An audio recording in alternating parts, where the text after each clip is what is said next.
زه څنګه خوشحاله ژوند وکړم.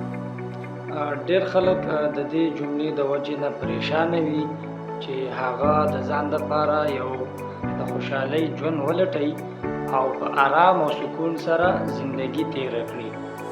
خو زه درته نن یو اهمې درې څلور خبرې کول غواړم چې انشاءالله د هغې د وجې نه به ستا په ژوند کې ډېره زیاته خوشحالي راشي. نمبر 1 خبره خدا ده چې کله ته هم د خپل ماضي سوچ پرېږدي او د ماضي د خبرو نه راووتلې او د هغې سوچ او فکر دې پرېښودو، نو انشاءالله چې ستا دا حال موجوده وخت ستا به خوشحاله وي. ماضي نه به ته څنګه راوځي چې د ماضي چې کم تا سره خبرې شوي وي، کم ستا سره مسایل راغلي وي، کم ستا سره درپېش کم حالات تیر شوي وي چې د هغوی نه ته راووتلې او په هغې باندې د سوچ او فکر پرېښودو او دا خبره د ځان ته وکړه چې څه هم شوي دي زما د خیر دپاره شوي دي او زه به نور د ماضي په باره کې سوچ کول نه غواړم.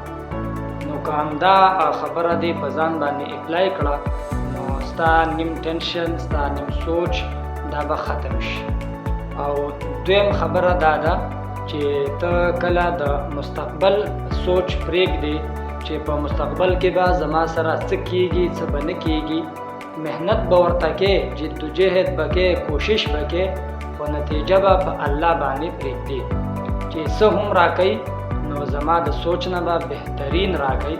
او الله چرې داسې نه غواړي چې یو انسان دی محنت کوي، کوشش دی کوي، جدوجهد دی کوي او د هغې سیله دی د هغې نه کمه ورکړي، بلکې الله د هغې څو چونده سیوا د هغې سیله انسان ته ورکوي.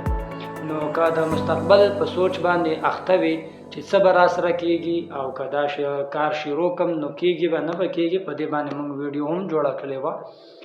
نو که د مستقبل سوچ دې پرېښودو، محنت به ورته کې، محنت پکې شرط دی، نو انشاءالله چې ستا د مستقبل سوچ او فکر هم ختمیږي، د هغې سره هم ستا ته خوشحالي محسوسیږي او زړه ته به دې سکون وي.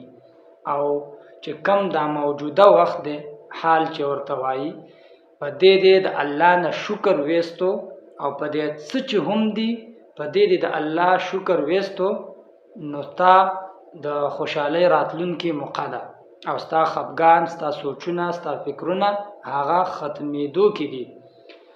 او دا لفظونه او دا جملې استعمال کې چې څه هم دي بهترین دي، د کمال دي، لاجواب دي، نو ستا سوچ او فکر او ټینشن هغه ختم شو. او کله چې دا ټینشن، دا خبرې، دا سوچونه، دا فکرونه ختم شي نو ستا زړه ته به سکون وي او دغه سکون ته خوشحالي ویل کېږي. او څلورم نمبر ډېره اهمه خبره او هغه دا ده چې د خلکو خوشحالي دل به پرېږدي. چې ته په دې کوشش کوي چې پلانکې خوشحاله نه شو، پلانکې مې خوشحاله نه کو، نن مې هغه ته دا کار وکړو خو څه ریسپانس یې را نه کړو، څه ما ته هغه خبرې میلاو نه شوي چې په هغې زه خوشحاله کېږم.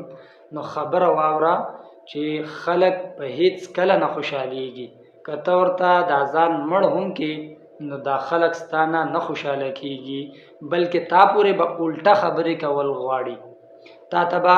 ته به د هغې خدمت هم کې خو هغه به تا نه په هغه خدمت خوشحاله نه وي، یا به کم حسابی یا به درته چاپلوسي وایي چې دا چاپلوسي کوي زما. نو که د خلکو خوشحالېدل دې پرېښودو نو تا ته به اهم او د ټولو نه ډېره خوشحالي میلاو شي او زړه ته به د سکون او اطمینان وي. نو د خلکو خوشحالي پرېږده او د الله خوشحالي ولټوه. په کم کې چې د الله رضا وي، په کم کارونو چې الله خوشحالېږي نو هم هغه کارونو ته دوام ورکه او په هغه کارونو باندې فوکس ورکه، نو ستا به زړه ته اهم سکون او خوشحالي میلاو شي. او د زړه او د انسان چې کومه خوشحالي ده دا د خلکو په خوشحالۍ کې نه بلکې د الله په رضا کې د زړه سکون او خوشحالي میلاویږي.